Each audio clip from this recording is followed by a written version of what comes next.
নমস্কার। আমি কবিগুরু রবীন্দ্রনাথ ঠাকুরের একটি কবিতা পাঠ করছি, সেকাল। আমি যদি জন্ম নিতেম কালিদাসের কালে, দৈবে হতেম দশম রত্ন নবরত্নের মালে। একটি শ্লোকে স্তুতি গেয়ে রাজার কাছে নিতাম চেয়ে, উজ্জয়িনীর বিজন প্রান্তে কানন ঘেরা বাড়ি। রেবার তটে চাপার তলে সভা বসত সন্ধ্যা হলে, ক্রীড়া শৈলে আপন মনে দিতাম কণ্ঠচারী। জীবন তরি বয়ে যেত মন্দাক্রান্তা তালে, আমি যদি জন্ম নিতাম কালিদাসের কালে। চিন্তা দিতেম জলাঞ্জলি, থাকতো না গো তরা, মৃদু পদে যেতেম যেন নাইকো মৃত্যু জরা। 6টা ঋতু পূর্ণ করে ঘটত মিলন স্তরে স্তরে, 6টা স্বর্গে বার্তা তারার রইত কাব্যে গাথা। বিরহ দুঃখ দীর্ঘ হতো তপ্ত অশ্রু নদীর মতো, মন্দ গতি চলত রচি দীর্ঘ করুণ গাথা। আষাঢ় মাসে মেঘের মতন মন্দরতায় ভরা, জীবনটাতে থাকতো নাকো একটু মাত্র তরা।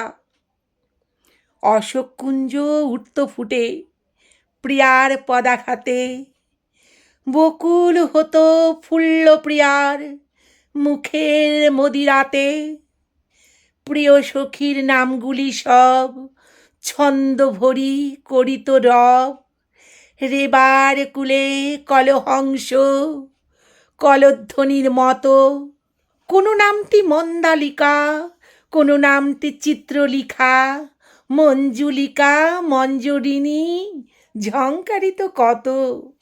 আসত তারা কুঞ্জ বনে চৈত্র জ্যোৎস্না রাতে, অশোক শাখা উঠত ফুটে প্রিয়ার পদাঘাতে। কুরুবকের পরত চূড়া কালো কেশের মাঝে, লীলা কমল রইত হাতে কি জানি কোন কাজে। অলোক স্বাস্থ্য কুন্দ ফুলে শিরিষ পড়ত কর্ণমূলে, মেখলাতে দুলিয়ে দিত নবনীপের মালা।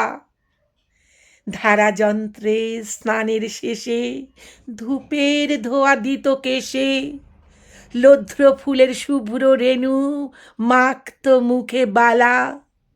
কালাগুরুর গুরুগন্ধ লেগে থাকতো সাজে, কুরুবকের পড়ত মালা কালো কেশের মাঝে। কুমকুমেরি পত্র লেখায় বক্ষ রইত ঢাকা, আঁচল খানি প্রান্তটিতে হস্ত মিথুন আঁকা। বিরহেতে আষাঢ় মাসে চেয়ে রইত বধুর আসে, একটি করে পূজার পুষ্পে দিন গণিত বসে। বক্ষে তুলি বীণাখানি গান গাহিতে ভুলত বাণী, রুক্ষ অলোক অশ্রু চোখে পড়ত কোষে কোষে। মিলন রাতে বাজত পায়ে নুপুর দুটি বাঁকা, খুমখুমেরি পত্র লেখায় বক্ষ রইত ঢাকা। প্রিয় নামটি শিখিয়ে দিত সাধের সারিকারে, নাচিয়ে দিত ময়ূর তীরে কঙ্কন ঝঙ্কারে। কপট তীরে লয়ে বুকে সোহাগ করত মুখে মুখে, সারসিরে খাইয়ে দিত পদ্ম কোরক বহি। অলোক নেড়ে দুলিয়ে বেনি কথা কইত সৌরসেনী, বলতো সখীর গলা ধরে হোলা প্রিয় সহি। জল সেচিত আলবালে তরুণ সহকারে, প্রিয় নামটি শিখিয়ে দিত সাধের সারিকারে।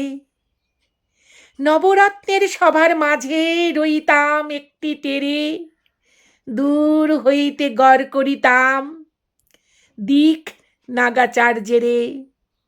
আশা করি নামটা হতো ওরই মধ্যে ভদ্রমতো, বিশ্ব সেন কি দেবদত্ত কিংবা বসুভূতি। শ্রদ্ধকরা কি মালিনীতে বিম্বাধরের স্তুতিশীতে দিতাম রচি দুটি চারটি ছোটখাটো পুঁথি, ঘরে যেতাম তাড়াতাড়ি শ্লোক রচনা সেরে। নবরত্নের সভার মাঝে রইতাম একটি টেরে, আমি জন্ম নিতেম কালিদাসের কালে, বন্দি হতেম না জানি কোন মালবিকার জালে, কোন বসন্ত মহোৎসবে বেণুবীণার কলরবে মঞ্জরিত কুঞ্জ বনের গোপন অন্তরালে, কোন ফাগুনের শুক্ল নিশায় যৌবনেরই নবীন নেশায় চকিতে কার দেখা পেতাম রাজার চিত্রশালে, ছল করে তার বাধ্য আঁচল সহকারের ডালে, আমি যদি জন্ম নিতেম কালিদাসের কালে। হায় রে, কবে কেটে গেছে কালিদাসের কাল, পণ্ডিতেরা বিবাদ করে লহে তারিখ সাল, হারিয়ে গেছে সেসব অব্দ, ইতিবৃত্ত আছে স্তব্ধ, গেছে যদি আপদ গেছে মিথ্যা কোলাহল। হায় রে, গেল সঙ্গে তারি সেদিনের সেই পৌর নারী, নিপুণিকা চতুরিকা মালবিকার দল, কোন স্বর্গে নিয়ে গেল বড় মাল্যের থাল।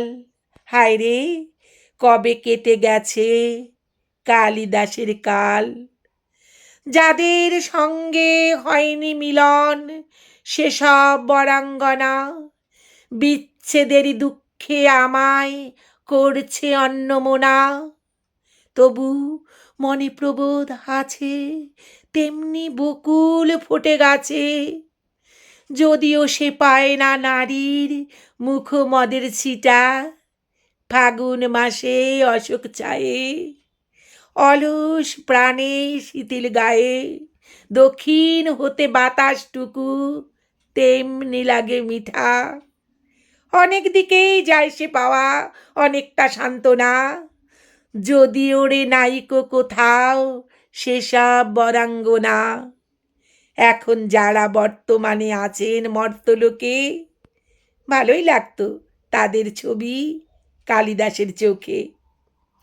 পরেন বটে জুতো মোজা, চলেন বটে সোজা সোজা, বলেন বটে কথাবার্তা অন্য দেশের চালে, তবু দেখো সেই কটাক্ষ আখির কোণে দিচ্ছে সাক্ষ্য, যেমনটি ঠিক দেখা যেত কালিদাসের কালে।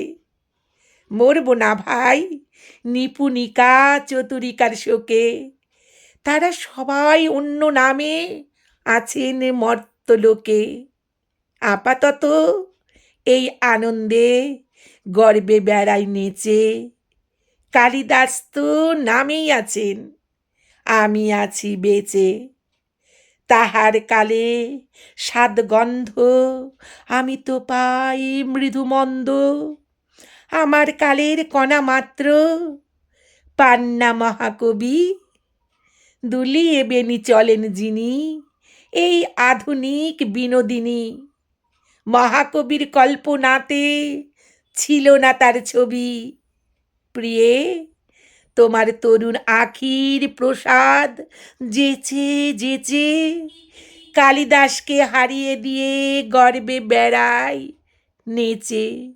নমস্কার, আমার কবিতা পাঠ ভালো লাগলে সাবস্ক্রাইব করে সঙ্গে থাকার অনুরোধ রইল।